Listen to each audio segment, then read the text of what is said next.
toute notre communauté. Alors, on a décidé de faire une capsule éducative pour venir parler de l'introduction des aliments complémentaires, mais plus du côté du développement des habiletés orales motrices. Parce que je suis maman et ma petite cocotte arrive justement à ces 6 mois-là où est-ce qu'on introduit les aliments complémentaires et je suis un petit peu anxieuse. Les risques d'étouffement, tout ça, disons que ça n'en fait pas dormir la nuit parfois.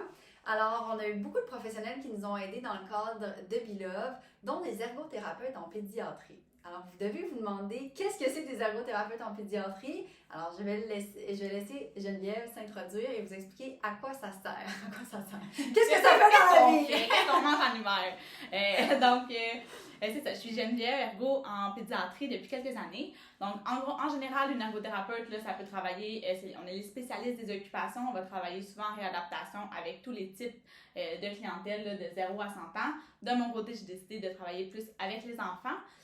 Donc, en pédiatrie, encore là, on peut porter divers chapeaux, que ce soit en développement, en réadaptation, etc. Le but, c'est vraiment d'accompagner l'enfant dans son développement pour qu'il ait un développement selon les attentes pour son âge.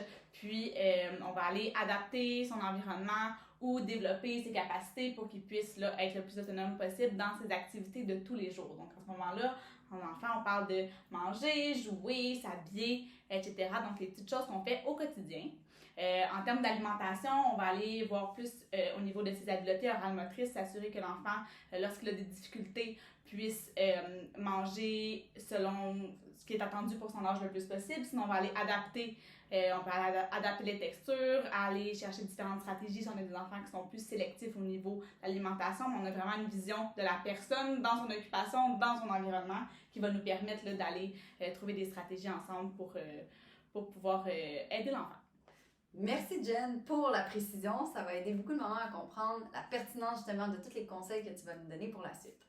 Alors, le développement des habiletés orales motrices. Les habiletés orales motrices, c'est quoi? C'est quoi? C'est les habiletés que l'enfant a besoin pour pouvoir gérer les aliments qu'on lui présente. Donc, ça va dans une phase de développement de son 0 jusqu'à 3 ans, ça se mature jusqu'à 3 ans en moyenne. On parle là, d'enfants, on reste dans le très général, dans des enfants qui ont un développement plus normatif. Donc, pour nos petits bébés, lorsqu'ils viennent au monde, ils vont avoir un patron plus de suckling. Donc, on est vraiment dans la succion, qui est un réflexe initialement. Donc, le bébé va vraiment, c'est comme ça qu'il va pouvoir aller retirer le lait. Donc, il va se faire un petit peu plus avec la langue, c'est un petit peu moins coordonné, qui va continuer à se développer pour aller plus vers du sucking, où là, on va avoir une succion qui va être plus fonctionnelle, qui va être plus mature, donc autour du 4 à 6 mois. Puis qui va nous préparer à l'introduction des aliments où on va aller chercher le mâchonnement qui va être les premiers, là, le premier habileté de plus de mastication qu'on va avoir aux alentours là, de 6 à 8 mois, 6 à 9 mois, dépendamment de l'enfant. Donc cette habileté-là, le mâchonnement va vraiment, c'est la langue qui va aller écraser les premiers aliments mous au palais. On va donner un truc aussi pour oui, ça. Quand on met un petit aliment de nos doigts, quand on peut l'écraser entre le pouce et l'index, là, c'est le type d'aliment que cet enfant-là va être capable d'aller écraser avec son palais. Donc, c'est ça, entre 6 et 9 mois. Encore là, il y a des variabilités d'un enfant à l'autre. Ensuite de ça, on s'en va vers les patrons de mastication qui sont un petit peu plus matures, donc le vertical, donc vraiment là, où l'enfant est capable d'aller placer l'aliment entre ses deux gencives pour l'écraser. Donc, ce qui nous permet, on a besoin de la latéralisation de la langue, donc notre langue qui bouge d'un côté à l'autre pour aller pousser l'aliment en dessous de la gencive. Puis, par la suite, on a le vertical, le diagonal ensuite, où on va aller plus comme ça, qui est en émergence avant d'arriver plus vers le circulaire rotatoire, là, qui est une mastication plus mature, qui va émerger vers le 24 mois, puis qui va se développer là, encore jusqu'au à peu près 36 mois. Merci pour les explications détaillées, c'était très clair. Ça aide à comprendre justement à quel point ça peut être complexe le développement des habiletés orales motrices, puis de s'écouter en tant que parent, je pense que c'est ça qui fait du bien à entendre. Alors, Laura vient d'avoir 6 mois. Qu'est-ce que je lui donne à manger? Encore là, c'est vraiment avec tout ce qui se retrouve sur le marché, c'est vraiment un choix qui reste propre à chacun selon le développement de chaque enfant. Tous les enfants sont différents, puis il y a certains parents qui vont décider d'avoir une approche plus traditionnelle. Puis on a beaucoup de parents maintenant aussi qui optent pour une approche qui va être plus moderne, où on parle de plus de diversification menée par l'enfant. Il n'y a pas de bonne ou de mauvaise approche. C'est bien important de savoir que dans les dernières données probantes, c'est quelque chose qui est quand même nouveau, puis on n'a pas... Il n'y a rien qui démontre qu'une est meilleure que l'autre. C'est de s'écouter, puis mon raisonnement en tant que professionnel est vraiment d'y aller avec les habiletés orales motrices de son enfant au stade où elle est rendue. Donc, à 6 mois, l'horaire, qu'on la regarde, tu es capable de se tenir toute seule, elle a un bon tonus, donc assise, ça va bien. Ensuite de ça, lorsqu'on va lui donner le biberon, son sucking est très bon, ça a une bonne force de succion. Puis après ça, avec plus qui est purée, donc initialement, tu as commencé un petit peu l'épurer. Oui. Elle a encore un patron un petit peu où la langue n'est pas dissociée de sa mâchoire, donc il va repousser un petit peu. Elle pourrait essayer les petits morceaux mous. Okay? Si on va des petits morceaux mous, des solides fondants, des petits morceaux là, à peu près la taille, cette taille-là environ, du petit doigt. Donc, on peut écraser encore, comme on a dit tantôt, entre les deux doigts. OK, parfait. Des petites choses qu'on peut essayer. Donc, d'aller comme ça, puis après ça, augmenter la texture de la purée. D'aller avec plus texture épaisse, plus des morceaux, pas des morceaux à l'intérieur, mais des textures plus hachées. OK, graduellement. Comme ça, exactement. Parfait. Parce que c'est toujours tellement stressant. On les regarde, mais non, tu sais, moi j'ai fait le cours de RCR parce que je me dis, mon Dieu, si jamais il y avait quelque chose comme I gotta be ready! Oui, puis souvent les cocos nous font peur parce qu'ils ont souvent des réflexes nauséeux, des gag réflexes qui sont très proches. Donc dès qu'ils se mettent quelque chose un petit peu trop dans la bouche, là, ça y est, c'est tout. Non. Il explore aussi beaucoup dans sa bouche, et les mains dans la bouche, on a un petit haut de cœur. Donc c'est des choses qu'on voit quand même fréquemment aussi. Alors, comme tu as mentionné, il y a différentes approches aujourd'hui au niveau de l'alimentation de l'enfant. Il n'y en a pas une qui est meilleure que l'autre. Les deux ont leurs bénéfices, les deux ont leurs avantages, ont leurs désavantages. Puis, moi, à ce stade-ci, c'est mon premier bébé. Je suis un peu plus chicken. Je vais avec l'approche traditionnelle. Puis, mais je veux savoir, est-ce que... Mais c'est sûr que, tu sais, graduellement, je vais essayer de temps à autre, tu sais, les approches, la DME, des trucs de même. Mais le fait que, en ce moment, je favorise plus l'approche qu'on dit traditionnelle, est-ce que je nuis au développement de l'autonomie de ma petite cocotte? Pas du tout, OK?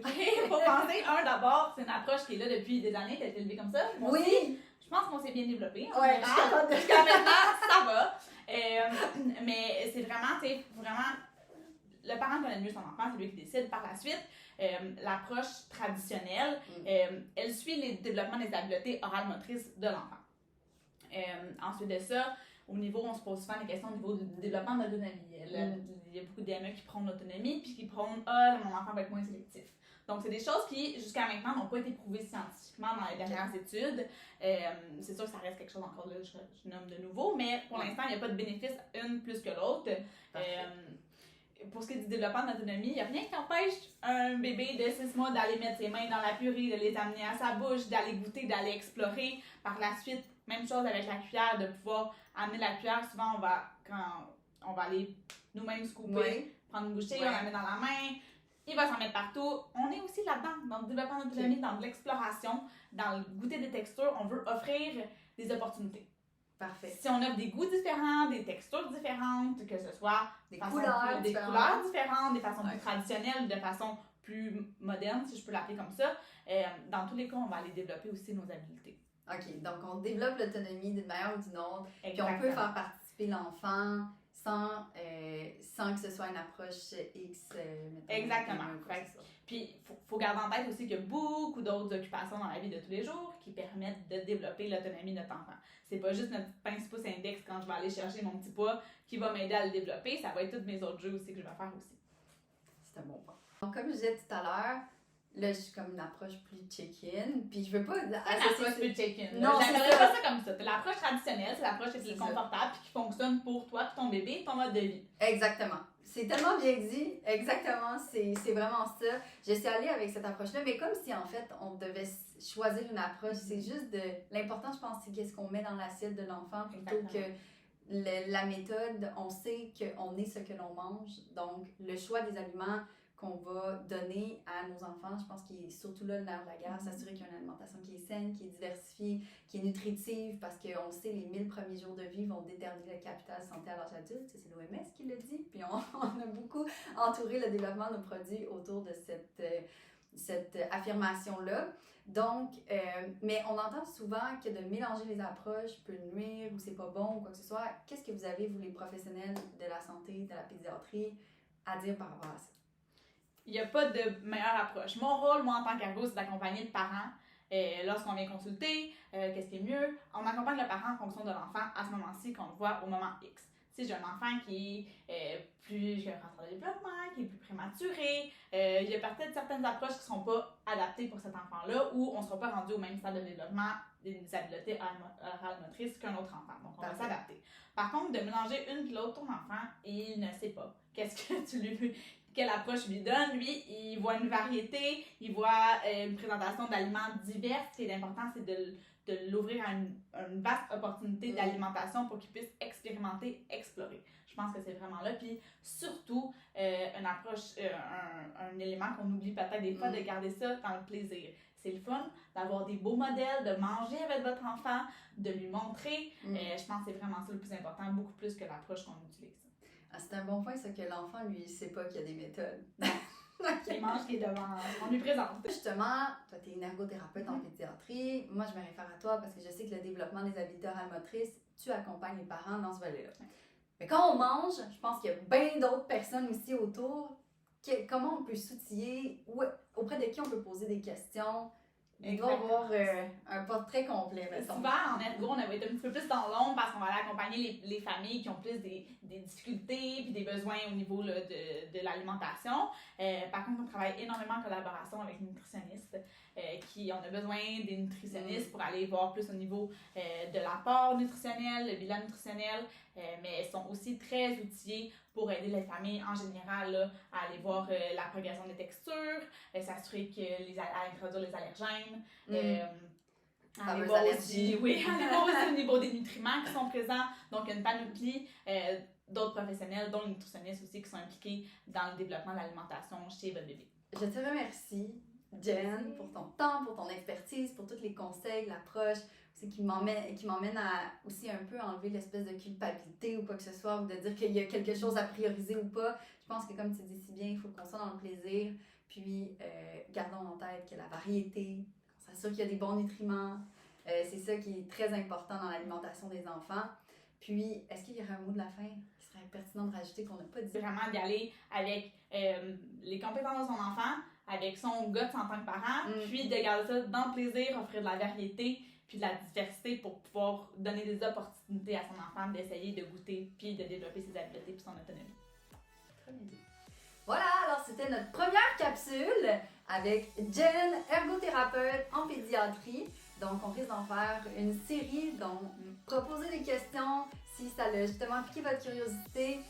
Envoyez-nous vos questions, puis on va voir qu'est-ce qu'on pourrait faire comme prochaine capsule.